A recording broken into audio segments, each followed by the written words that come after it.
प्राकृतिक संसाधनों पर बहुत ज़्यादा दबाव बन गया है। क्योंकि अभी आपने बताया 22 अप्रैल 1970 को पहली बार पृथ्वी बचाओ दिवस मनाया गया था, क्योंकि उस समय हमारे देश की जनसंख्या 42 करोड़ थी। आज 142 करोड़ से ज़्यादा हो गई है। और उस टाइम के जो हमारे पर्यावरणविद थे, हमारे जो योजना बनाने वाले ऊपर अधिकारी और जो बड़े पुरुष बैठे थे, उनको इस बात की आवश्यकता अनुभव हुई कि यदि इसी प्रकार से जनसंख्या बढ़ती रही तो आने वाले समय में जो अपने प्राकृतिक संसाधन हैं पृथ्वी से जुड़े हुए जैसे जल, वायु, ये इतने ज़्यादा प्रदूषित हो जाएंगे कि जीना दुर्लभ हो जाएगा। और आज के दिन तो हम बिल्कुल खूब इस बात को अनुभव भी कर सकते हैं। जहाँ कहीं भी हम देखते हैं पानी की समस्या हर एक जगह बनी हुई है, बल्कि कुछ ही एक जगह तो पर्यावरणविद ऐसा भी कह रहे हैं कि जो अगला तृतीय विश्व युद्ध होगा वो पानी के लिए ही होगा। तो ऐसी परिस्थितियों में हमें जागने की आवश्यकता है, क्योंकि हम जो इंसान हैं वो पृथ्वी पर सबसे ज़्यादा इंटेलिजेंट और इंटरएक्टिव जीव माने जाते हैं। तो ये हमारा ही फ़र्ज़ बनता है कि सभी प्रकार के जीव जंतुओं की रक्षा और संरक्षण के लिए पृथ्वी को, पर्यावरण को और मतलब जो इसके संसाधन हैं उनको बचाया जाए। सर, चिंता के साथ साथ चिंतन काफ़ी हद तक सामाजिक संस्थाएं और समाज सेवी इस अभियान में जुटे हुए हैं। जहां तक उनका अपना एक प्रयास है वो सफल भी हो रहा है, क्योंकि आप और हम हमेशा देख रहे हैं कि वन महोत्सव मनाते हैं, पर्यावरण दिवस मनाते हैं और काफ़ी पेड़ जो उगाए जा रहे हैं, लगाए जा रहे हैं। स्कूल लेवल पर बच्चों को भी इसके लिए प्रेरित किया जा रहा है। अलग अलग प्रकार की योजनाएँ भी बनाई जा रही हैं। जैसा कि पहले भी आपने सुना होगा कि विद्यार्थियों को हम 5 नंबर असेसमेंट के दे रहे हैं यदि वो एक पेड़ की रक्षा करके संरक्षण करके उसके साथ सेल्फी अपनी अपलोड करता है, जो कि प्रिंसिपल जो स्कूल के हैं, टीचर हैं, उनके लेवल पर ये फैसला लिया जाता है, क्योंकि असेसमेंट के नंबर वहीं से लगाए जाते हैं। तो एक प्रकार से इस प्रकार की जो योजनाएं हैं उद्देश्य सिर्फ एक ही है, पर्यावरण संरक्षण, यानी भूमि के ऊपर जो वनस्पति है उसको ज़्यादा से ज़्यादा उगाया जाए। जैसा कि अभी आज के इस कार्यक्रम में भी वक्ताओं ने बताया कि कोरोना काल में स्थितियाँ कैसी हो गई थी, कोई दो राय नहीं, सभी का अनुभव इसमें है। तो मैं तो यही कहना चाहूँगा कि जो पर्यावरणविद हैं, जो सामाजिक स्वयंसेवी संस्थाएं हैं, जो इस प्रकार से हमारे स्वयंसेवक हैं, वो सभी बढ़ चढ़कर इसमें हिस्सा लें और लोगों को जागरूक करें, क्योंकि यदि जल और वायु हैं तो जीवन है, वरना ये नहीं है तो जीवन बिल्कुल भी संभव नहीं है। सर, हजारों प्रत्याशी एचटेट के परीक्षा कब तक होगा?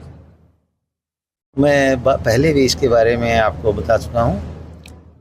मई और जून के महीने में हरियाणा विद्यालय शिक्षा बोर्ड एचटेट की परीक्षा नहीं करवा सकता, क्योंकि HPSC के द्वारा, हरियाणा पब्लिक सर्विस कमीशन के द्वारा हायर एजुकेशन में जो कॉलेज काडर में प्राध्यापकों की नियुक्तियां हैं उनके एलिजिबिलिटी के लिए टेस्ट रखे हुए हैं, मतलब उनका स्क्रीनिंग टेस्ट आप कह सकते हैं, जो कि हर रविवार को होगा। तो इसलिए इसके साथ साथ जो वो परीक्षार्थी हैं वो उधर भी हमारी तरफ भी एप्लीकेंट हो सकते हैं, तो पॉसिबल नहीं है। इसके बाद जैसे ही ऊपर से सरकार के विभाग के निर्देश होंगे जल्दी से जल्दी करवा दिया जाएगा। बोर्ड परीक्षाओं के परिणाम कब तक घोषित किए जा सकते हैं? बात की बोर्ड परीक्षाओं के परिणाम का जहाँ तक सवाल है, अभी कल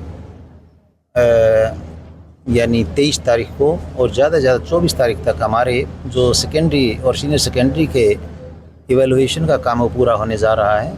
कहीं एक आध सेंटर पर कुछ थोड़ा बहुत बचेगा तो उसको कर दिया जाएगा 24 अप्रैल तक कंप्लीट।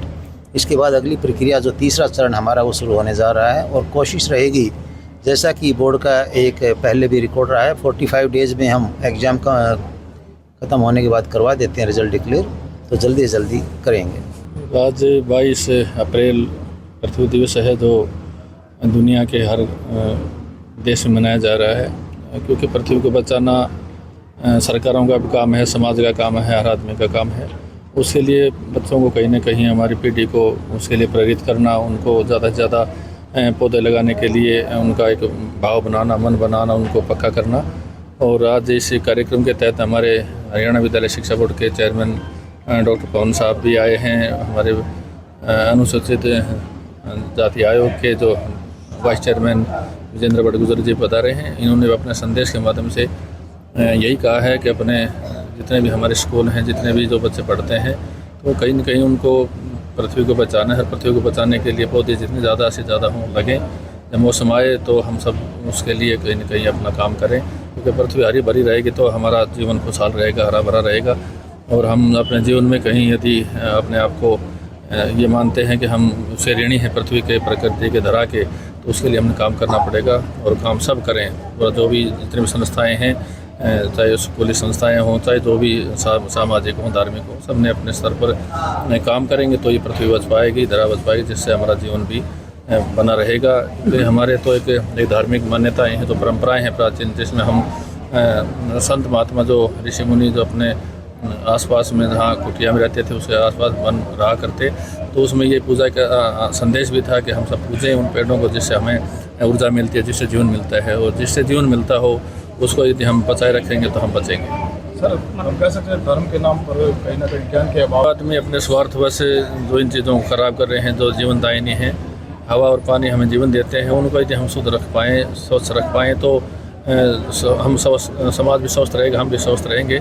उसके लिए हमने सबने अपने स्तर पर काम करना पड़ेगा और काम करें उसको कहीं ना कहीं हम अपने स्तर पर जो ज़रूर उसका अपने शक्ति का, अपने समय का, सामर्थ्य का प्रयोग करें।